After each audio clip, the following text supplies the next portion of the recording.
This week on Eyewitness Report, Lagos wax lyrical about a relocation order of the Ajah Motor Park. This does not appear danceable to some residents in that axis. Termites find residency in an electric pole on Emba Street, Lafia, Nasarawa State, and the residents are disturbed. Dump site, death of infrastructure caused residents in a community in Ondo State concern. And who is to blame? These and more on Eyewitness Report. I'm Chris Elamps.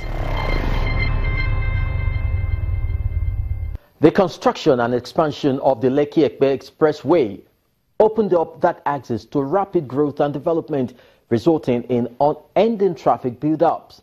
Now, this is a challenge the present administration is obviously poised to tackle headlong, judging by the numerous projects ongoing in that axis, including the removal of several roundabouts and the construction of the Ajah flyover.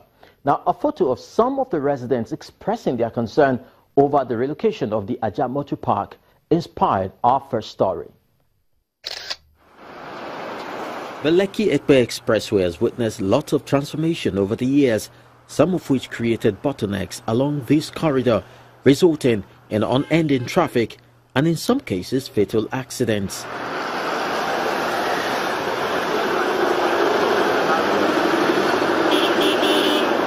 However, with the coming of the present administration, traffic management became a priority, and this has since necessitated a new phase without the numerous roundabouts on the road.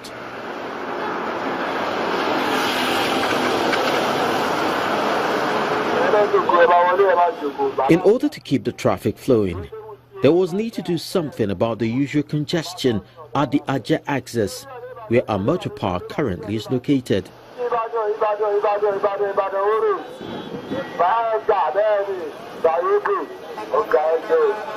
To get started with, Ajah flyover project was commissioned, which is nearing completion, and by implication, any other source of disorderliness would have to be relocated, and these include the motor park.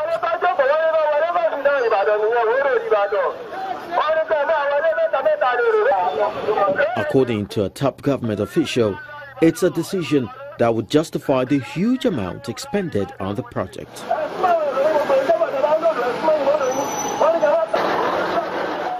The new flyover is there, and because the flyover is there, the environment needs to be cleaned up. Currently, if you go there, you find people even cooking, food, frying. It has become like a chaotic environment, and government feels that the only way you can appreciate the value of that new infrastructure is if the environment is tidied up. You have greens around that place so that it can be beneficial to everybody in that kind of environment, And so we said this park must be relocated. And in doing so, we engaged the local governments, around the area, and they claim that they have some land which had been allocated to the secretariat. And so we sat down and said, how much is this land? We found that the land is quite wide, and if you take an acre out of people for the secretariat, it will still be able to accommodate this the evacuation, the relocation of these people. And we agreed. We had another understanding. The Ajah Park, though a temporary site, serves over 20 communities within this axis. And on a normal day, passengers from various locations come around for both intra-city and interstate commuting.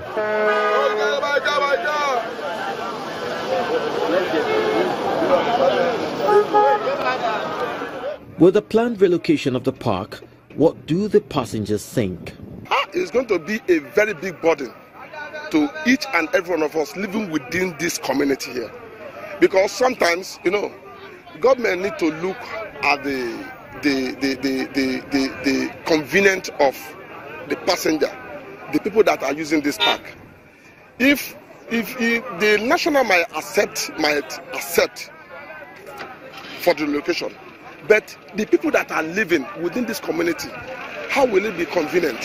The major thing I am actually seeing is how the government are going to make an improvement on this road, because it has always been like this for every day, and it's so unbearable for people that want to go in and out of Lagos, facing this kind of traffic every day, and it's not easy at all. According to an official of the park, over 1,000 drivers feed from doing business here, aside of other trading activities. This is indicative of the importance of the park. Some of the drivers who spoke with us feel the decision to relocate the park must not be treated with kid's glove, considering the role it plays here in Ajah. Here is like an anchor park, an anchor point for people coming from far and near, particularly those coming from Oshodi, mainland, VI. This is where they meet, probably, to continue their journey to Ekbe, to any other part of Ibejuleki and Eleko. So this is where they meet. And for me, if the government have the decision to do whatever relocation they want to do, it is for us, the operators, to comply with the government.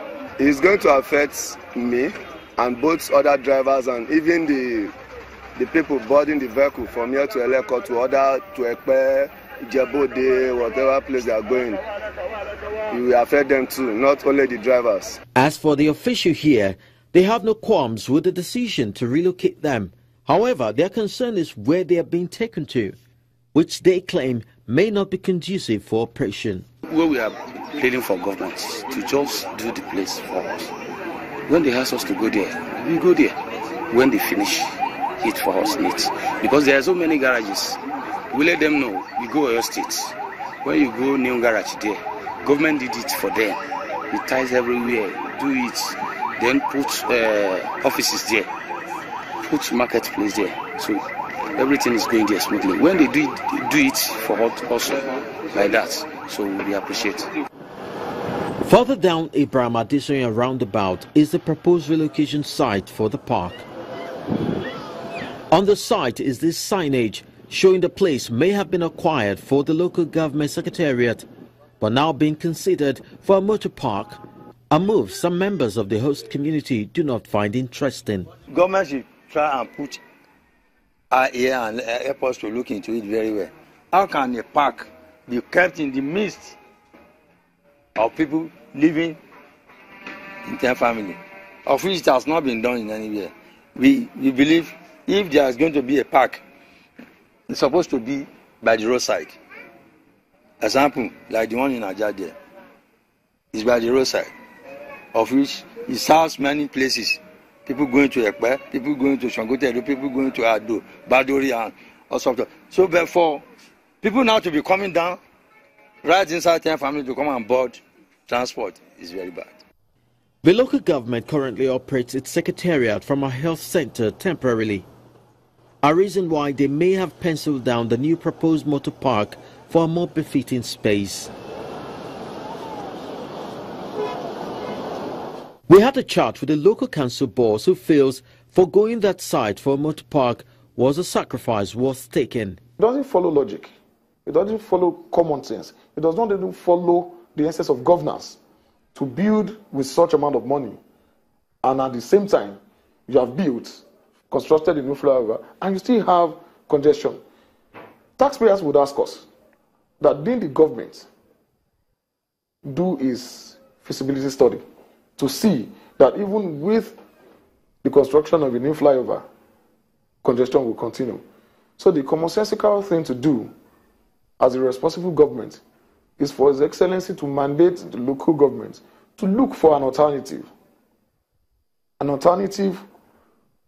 park for members of the NURTW. Presently, the first and ready land that comes to mind is the proposed site of the local government. There's no doubt about it. But yes, it is the responsibility of the local government to have a permanent site. It is also the responsibility of the local government to provide motor park for its citizens, for people of this community. So we now look at it. And now you also need to know that the Fort Milan Bridge and other transportation innovations, infrastructure that the Lagos State government is building would actually terminate somewhere around that proposed site. So as a visionary government, the Lagos State government gave us the go-ahead that, look, if we are trying to build the rail, the Fort Milan Bridge, and all this transportation infrastructure would terminate around Abraham Adesoya, then the local government land within that area should readily be for use. So it's not as if the Lagos State government wants to put members of the NURTW out of job or the local government want to do it. Of course, we can always take the local government secretariat to other places. The members of the NURTW were saying then, Ajah branch was that place is not conducive based on the land, the soil, that they cannot invest their money. And it's in Nigeria that you see people who are doing businesses who are not ready to invest money in their businesses. We have even said that, okay, don't worry, government will see what we can do to make sure that the place is suitable for your business. I think that is the benevolence of a government that knows what it's doing. One major challenge around this axis is that of wet sand dredging, which often lead to the consistent wearing off of infrastructure. The local council board says it's a matter of great concern to them. In about a week from now, we are going to have a stakeholders meeting with those that are engaged in the business of dredging. We want to bring them down here and talk to them once more and talk to them as a group. So the reason why we're doing that is that, look, we are all stakeholders in bringing about good governance.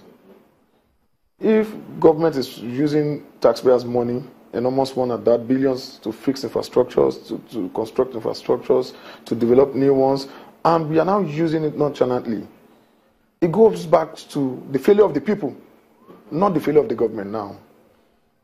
Because the usage of that particular road, the Adobado road, because of the activities of the dredgers, have actually affected the quality of that road. We have some portions of the road that has failed. In fact, we have written a report. As at last week, we wrote a report to the Ministry of Works to inform the Ministry of Works about what is actually going on in that road.